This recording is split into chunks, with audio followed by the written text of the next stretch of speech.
the big finale for Cena here in Boston. Frog splash, Mysterio! Cena rolls right through with Dirty Dom in hand. AA for the win. The empty spot on the mantelpiece is filled. John Cena's a Grand Slam champion. Thank you so much, Boston. Because of you, tonight, the champ is...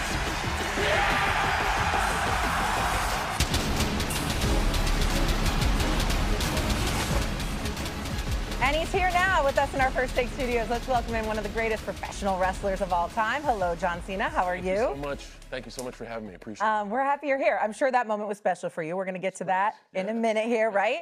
Tonight, though, your final appearance at MSG. Yes, indeed. And he's Final got Raw appearance. There it is. I can only wear this uniform so many times, so I figured I'd show up in the studio with it. That's perfect. Yes. It's well for tonight. We'll get into tonight in a minute. Let's go back, though, to what we just watched. Yeah, sure. Last Monday in Boston, the Intercontinental title, the only one you had never captured in your career. How and then about that? to do it in front of your hometown, how cool was that moment for you? That was great. Normally in my history, I don't have a good record in Boston. Usually in Boston, I get my tail kicked. But it was my last time there. It was the last time at the TD Garden. There was magic in the air, and I warned the guy who was challenging me, you don't want to pick a fight with me tonight, and man, he just picked the wrong guy on the wrong night, so I was able to be the Intercontinental Champion, and I think that rounds out a grand slam for me. This is a special year for you, just looking at everything that's happening, your swan song per se. And they got a last time is now tournament where you got guys competing. Yes. In order to be the last person that fights you. Yes. What does that mean to you, that a tournament like that is even existing just for the honor and the privilege to be able to go against you in your very last fight of your career? Steven, that's a great question. I'll try to make this quick. A lot of folks are like, who do you want to face when you do this retirement tour? Okay, great. So I'll lean into this. Everyone was like, who does John Cena want to face?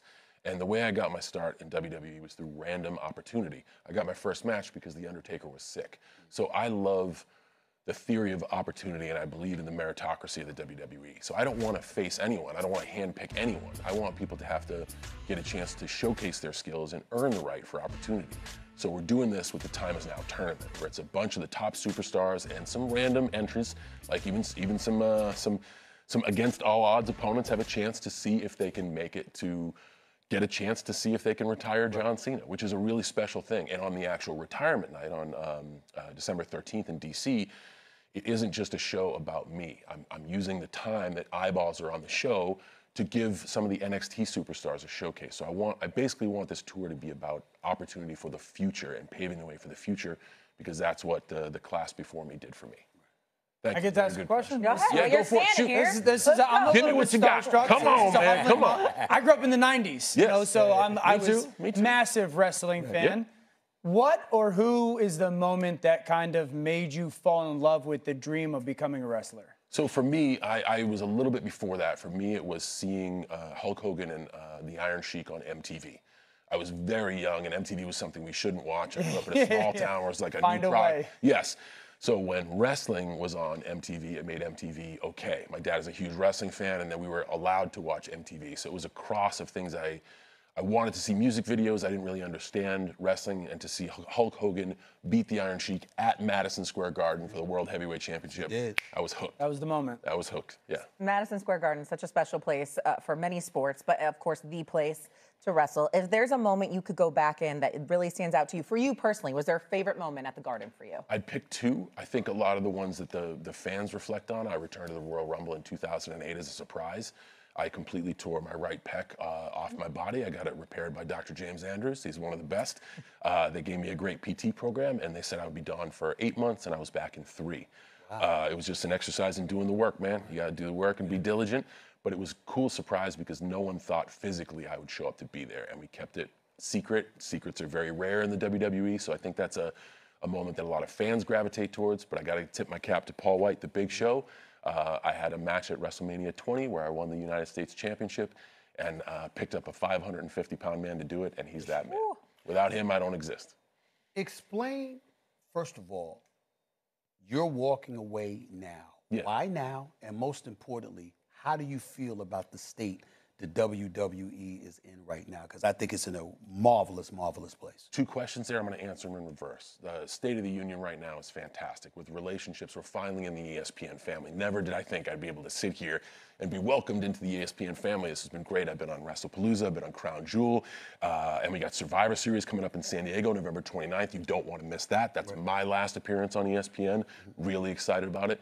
But there's never been a better time to be in the WWE, and that's from its relationships in the lens and its roster on the field. I think we have the most gifted and the biggest batch of gifted personnel in the ring. They're doing stuff right now I could never possibly think of, which is why it's time for me to walk away.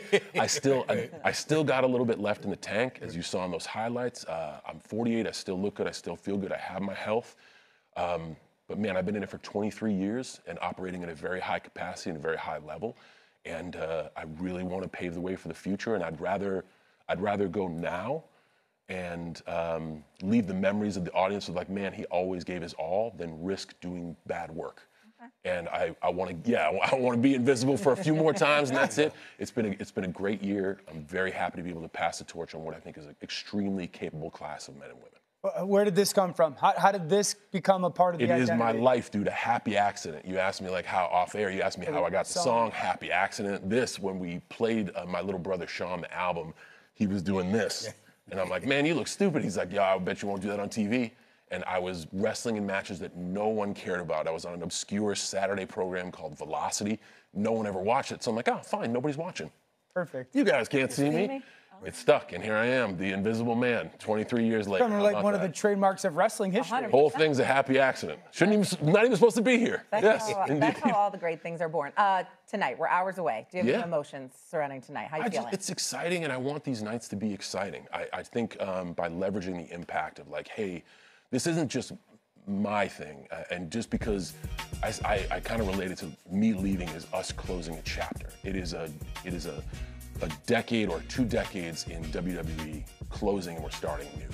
So if anything I did, or if you watched because of someone else and I was involved in the program for 20 years, this is a chance to close that chapter in the world's most famous arena on Netflix Live on Raw. So I just want to make these moments special.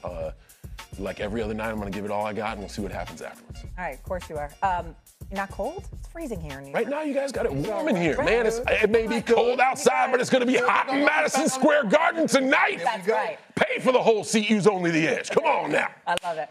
John Cena, thank you so much for joining us here on First Take. We appreciate you. Thank you very much. Appreciate you. Coming up on First Take, are the Eagles more dominant, or are they actually more vulnerable? We'll have to give you a take you probably haven't heard before. And we can't wait to hear what Dan Orlovsky has to say about Sam Darnold's bad performance yesterday. Stephen A. is ready to sound off. That's next here on First Take.